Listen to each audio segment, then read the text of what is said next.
Assalamualaikum warahmatullahi wabarakatuh. Halo semuanya. Kami dari Fakultas Ilmu Hukum Universitas Internasional Batam. Di sini kami akan melaksanakan tugas video ujian tengah semester yaitu mata kuliah Hukum Tata Negara. Nah, di sini kami akan menganalisis sistem ketatanegaraan Indonesia dalam perspektif konstitusi dan demokrasi. Nah, perkenalkan, nama saya Yulia Indriani dengan NPM 2551184. Saya Putri Anissa Pulungan dengan NPM 2551142. Dan saya Catherine Apriani Silitonga dengan NPM 2551144. Nah, pembahasan ini tuh mencangkup konsep hukum tata negara, perkembangan sistem ketatanegaraan Indonesia, serta analisis putusan Mahkamah Konstitusi nomor 135 tahun 2024.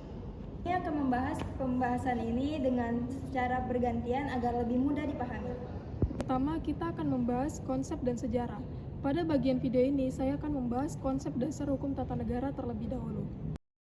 Secara sederhana, hukum tata negara menjelaskan bagaimana negara dijalankan dan siapa yang memiliki wewenangan untuk menjalankan kekuasaan tersebut. Nah, menurut Supomo, hukum tata negara mempelajari struktur negara dan alat perlengkapan negara. Sedangkan Nugiman menekankan pada jabatan dan kewenangan dalam negara. Dalam hukum tata negara terdapat beberapa asas penting, seperti asas negara hukum, asas demokrasi, asas kedaulatan rakyat, serta prinsip check and balance. Prinsip check and balance ini bertujuan agar kekuasaan tidak terpusat pada satu pihak saja, sehingga dapat mencegah penyalahgunaan kekuasaan. Selanjutnya, jika dilihat dari sejarahnya, sistem ketatanegaraan Indonesia mengalami perkembangan yang dinamis. Pada masa Orde Lama, kekuasaan cenderung terpusat pada presiden melalui sistem demokrasi terpimpin. Pada masa Orde Baru, kekuasaan juga masih terpusat meskipun pemilu tetap dilaksanakan. Namun perubahan besar terjadi pada masa reformasi tahun 1998. Pada masa ini dilakukan amandemen Undang-Undang Dasar 1945 yang memperkuat demokrasi, membatasi kekuasaan presiden, serta membentuk Mahkamah Konstitusi. Dengan demikian, sistem ketatanegaraan Indonesia terus berkembang menuju sistem yang lebih demokratis. Selanjutnya, saya akan membahas tentang mengenai konstitusi dan demokrasi. Konstitusi merupakan hukum dasar tertinggi dalam suatu negara yang mengatur penyelenggaraan kekuasaan. Di Indonesia, konstitusi yang digunakan adalah Undang-Undang Dasar 1945. Konstitusi memiliki fungsi untuk membatasi kekuasaan negara, menjamin hak asasi manusia, serta menjadi dasar legitimasi bagi lembaga negara. Amandemen Undang-Undang Dasar 1945 yang dilakukan sebanyak 4 kali membawa perubahan yang sangat besar dalam sistem ketatanegaraan Indonesia. Perubahan tersebut antara lain pemilihan presiden secara langsung, penguatan sistem presidensial, serta pembentukan Mahkamah Konstitusi. Dalam konteks demokrasi, Indonesia menganut demokrasi Pancasila. Demokrasi ini menekankan nilai musyawarah, keadilan, serta keseimbangan antara hak dan kewajiban warga negara. Salah satu bentuk pelaksanaannya adalah demokrasi dilakukan melalui pemilihan umum. Melalui pemilu, rakyat dapat memilih wakil presiden dan pemimpin negara secara langsung. Namun, kualitas demokrasi sangat bergantung pada bagaimana sistem pemilu tersebut dijalankan. Selanjutnya, saya akan membahas tentang analisis Mahkamah Konstitusi nomor 135 tahun 2024. Nah, dalam konstitusi ini mengatur pemisahan antara pemilu nasional dan pemilu daerah. Sebelum pemilu dilakukan berpisah, sebelumnya dilakukan secara serentak. Namun melalui putusan ini maka dipisahlah pemilu tersebut. Tujuan dari pemisahan ini adalah untuk meningkatkan kualitas demokrasi.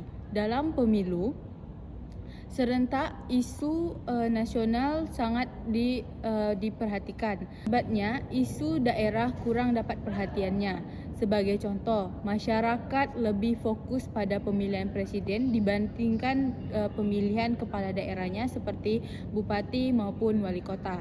Nah, dengan adanya pemisahan diharapkan masyarakat itu fokus pada pemilihan antara presiden maupun kepala daerahnya. Misalnya, saat pemilu nasional, masyarakat itu fokus pada isu nasionalnya dan pada pemilihan daerah, masyarakat fokus pada isu lokalnya. Dari perspektif hukum tata negara, konstitusi ini disebut dengan living constitution, yaitu yang artinya konstitusi dapat berkembang sesuai dengan kebutuhan masyarakat. Namun, jika dianalisis secara kritis, putusan ini mengakibatkan ada dua akibatnya, yaitu yang pertama itu ada nilai positif dan ada negatifnya. Sisi positifnya itu kualitas demokrasi dapat meningkat, yang pertama. Terus masyarakat membuat keputusan yang lebih rasional dan lebih terarah. Selain itu, representasi politik juga berpotensi lebih baik. Namun, terdapat juga sisi negatifnya. Yang pertama, biaya pemilu akan lebih besar karena dilakukan secara 2 kali. Nah, yang kedua, frekuensi pemilu menjadi lebih sering. Hal ini dapat mengakibatkan kejenuhan terhadap pemilu di dalam lingkungan masyarakat. Nah, yang ketiga, potensi konflik pemilu itu tinggi karena adanya pemilu ini antara kubu 1 dan kubu 2, maka terjadilah konflik. Nah, menurut pendapat kelompok kami, putusan ini merupakan langkah yang progresif. Namun, keberhasilan sangat bergantung pada kesiapan negara, misalnya kesiapan dalam anggaran, terus pelayanan lembaga penyelenggaraan pemilu serta kesiapan masyarakat. Jika tidak disiapkan, maka konstitusi ini tidak akan berjalan secara lancar dan tidak akan secara optimal. Sebagai penutup, dapat disimpulkan bahwa sistem ketatanegaraan Indonesia terus mengalami perkembangan menuju sistem yang lebih demokratis dan konstitusional.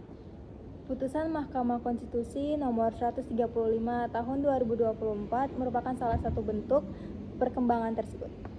Namun, keberhasilan implementasinya sangat bergantung kepada kesiapan negara dan masyarakat. Nah, demikian video dari kami. Terima kasih Yang sudah menyimak. Wassalamualaikum warahmatullahi wabarakatuh.